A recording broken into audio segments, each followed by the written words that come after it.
Kuliah Nikagoh bagian keempat, tips memilih jodoh ala Rasul.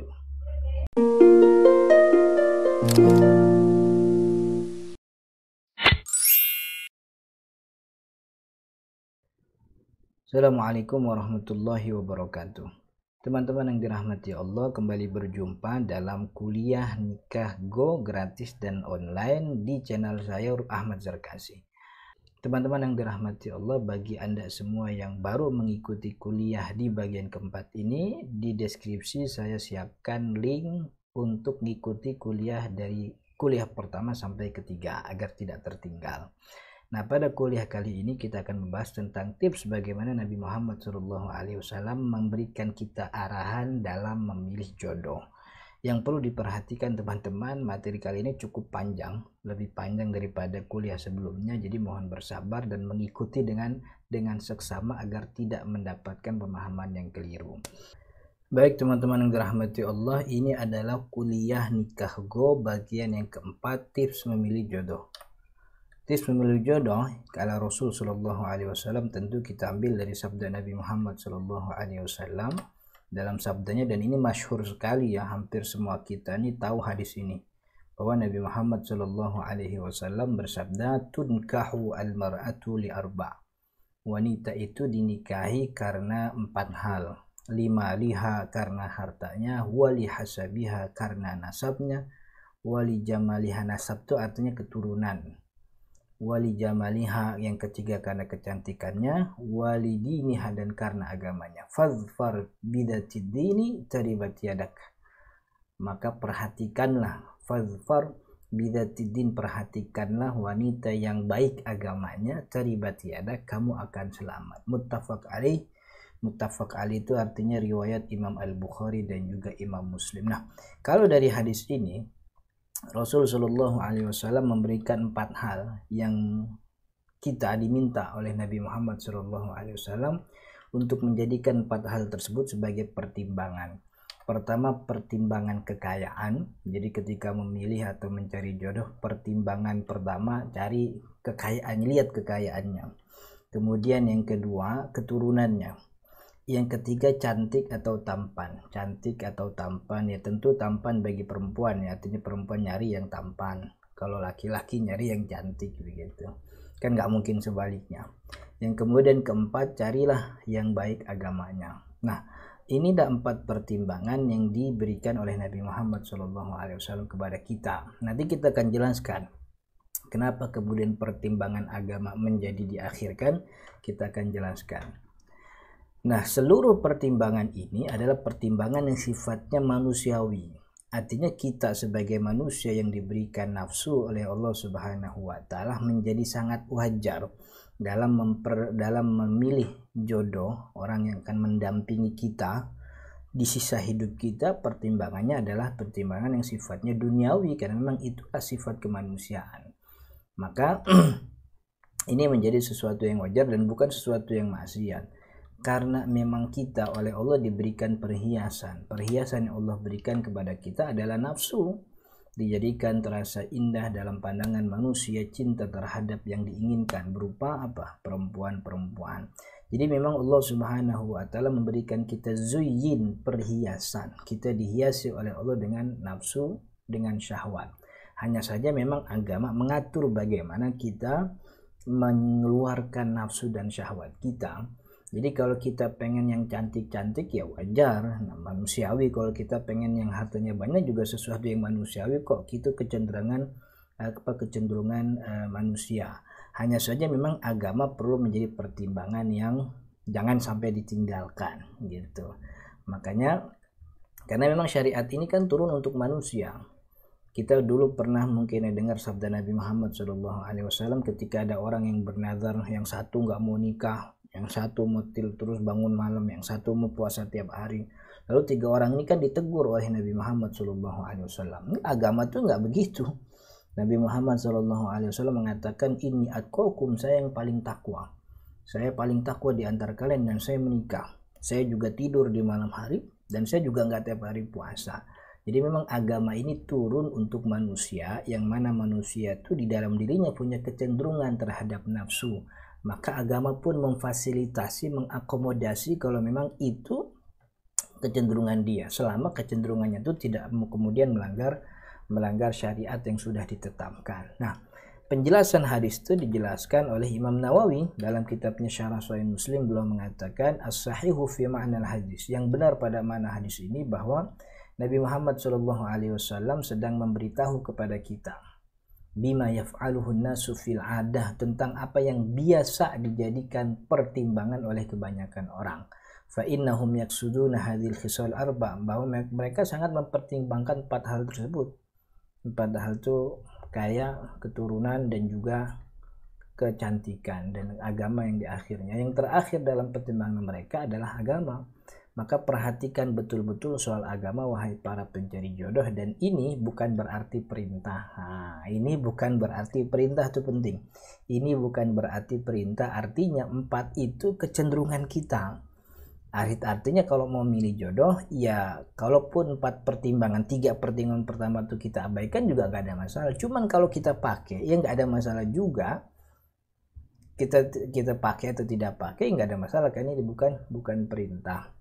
Dan tadi ya, bahwa ini sesuatu yang wajar ya, orang mencari jodoh yang dilihat pertama kekayaan. Karena memang siapa sih yang mau hidup miskin? Harta memang bukan segalanya, akan tetapi harta membantu kita untuk menunaikan banyak kewajiban, termasuk kewajiban agama. Orang bisa berangkat haji kan tentu hartanya banyak, bisa menunaikan kewajiban dia sebagai kepala keluarga, menutupi kebutuhan yang ada pada keluarga, anak, istri, dan sebagainya, itu kan juga dengan harta. Dia memang bukan segalanya.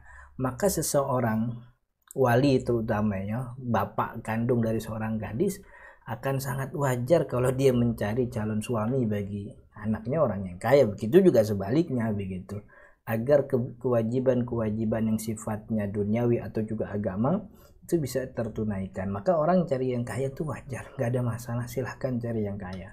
Atau juga faktor keturunan, untuk mendapatkan keturunan yang unggul wajar memang jika harus mencari bibit yang unggul juga kan gitu. Kita pengen nih punya anak keturunan yang unggul, sifatnya baik, agamanya soleh, sopan santun, tidak rakus dan sebagainya. Tentu kan kita harus memilih bibit yang juga sama yang apa yang kita inginkan.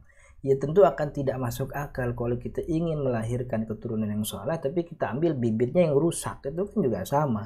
Maka mencari jodoh yang kemudian mempertimbangkan aspek keturunan, dia anaknya siapa, dari keluarga mana, orang mana, dan sebagainya, itu sesuatu yang wajar karena orang ingin punya keturunan yang baik.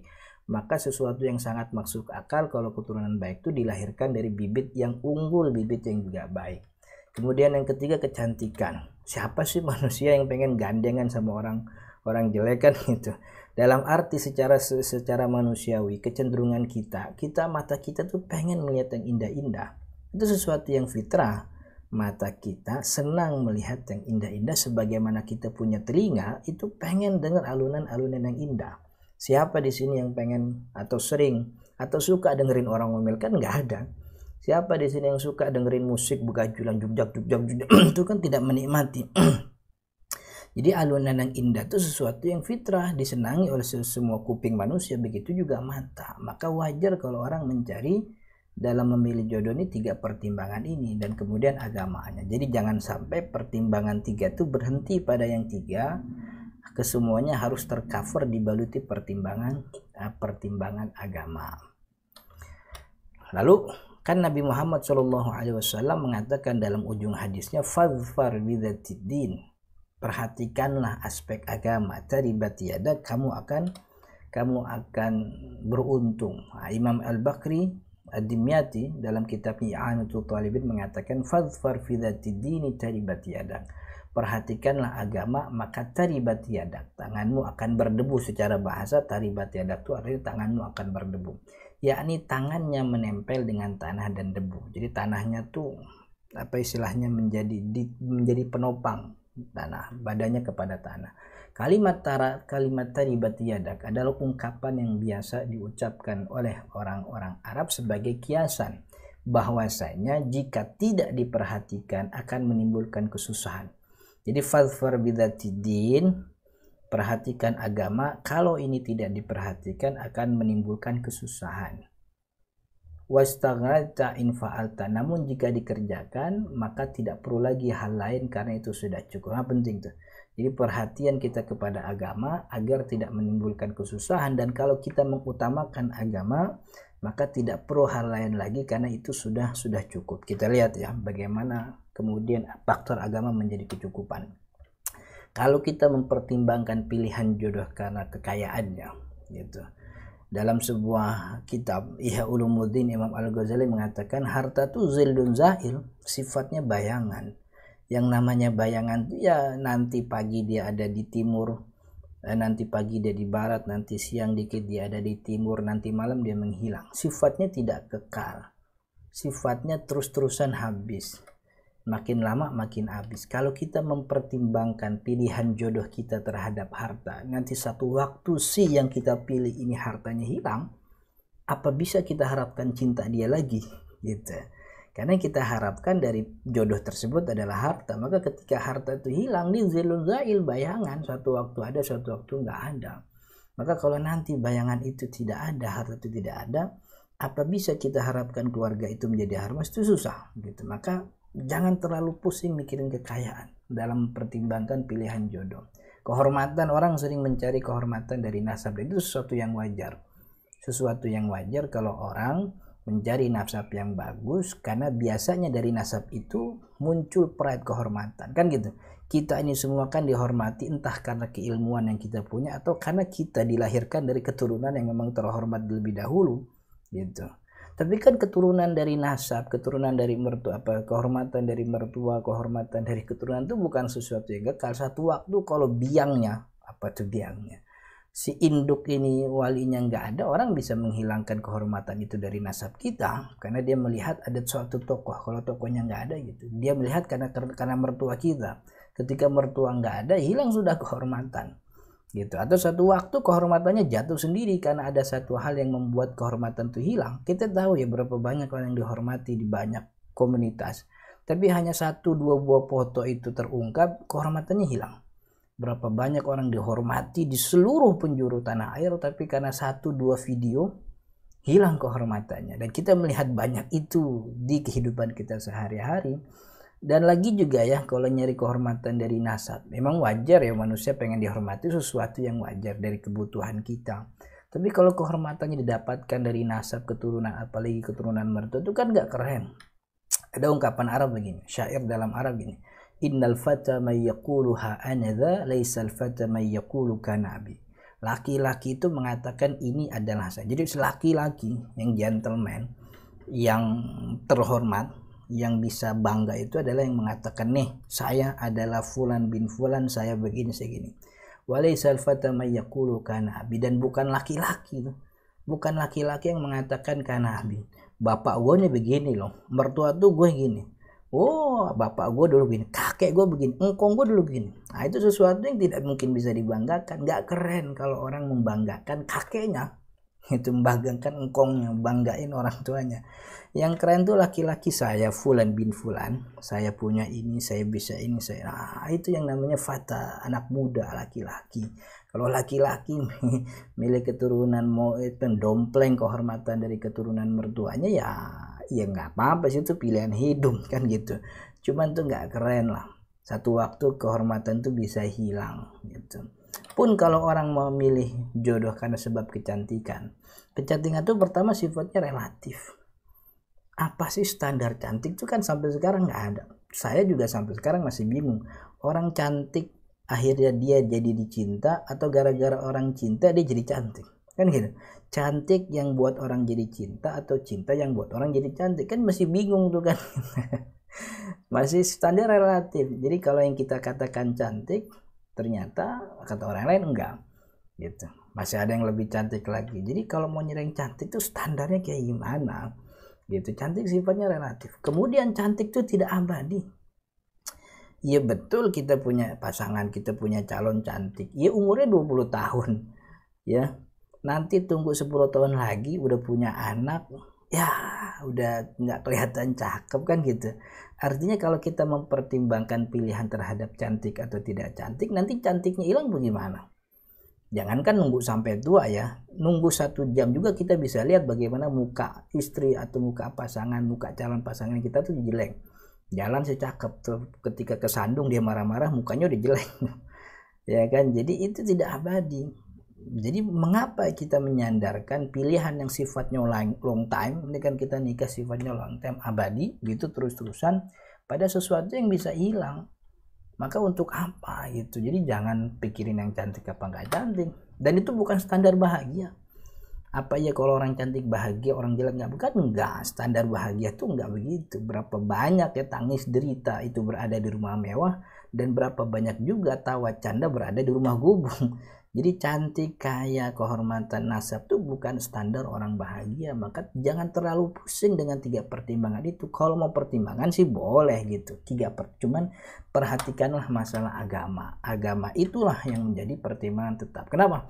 Karena agama melekat dalam diri. Status agama yang baik itu tidak menjadi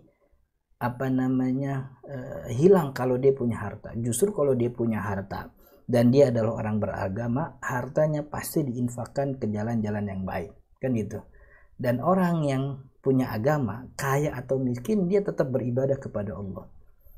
Kaya atau miskin dia tetap bersedekah, kaya atau miskin dia tetap menyebarkan senyum, kaya atau miskin dia tetap menyebarkan kedamaian, kaya atau miskin dia nggak pernah ngomongin orang, karena dalam dirinya punya agama. Jadi agama itu tetap melekat dalam diri apapun status sosialnya. Dia miskin tetap sholat, dia kaya pun tetap sholat. Dia miskin tetap sedekah, dia kaya tetap sedekahnya lebih banyak. Dia keturunan orang terhormat, dia menghormati orang lain karena dia tahu itu anjuran agama. Kalaupun dia bukan orang terhormat, dia tetap menghormati orang lain karena anjuran agamanya memang begitu. Kan begitu. Dia cantik, dia tetap ibadah. Dia nggak cantik pun tetap ibadah, karena ukuran ibadah itu perintah kepada orang semua, bukan cuma cantik gak cantik. Jadi agama itu tetap ada. Jadi mau kita pilih manapun, kalau agamanya punya, itu sebuah kebaikan.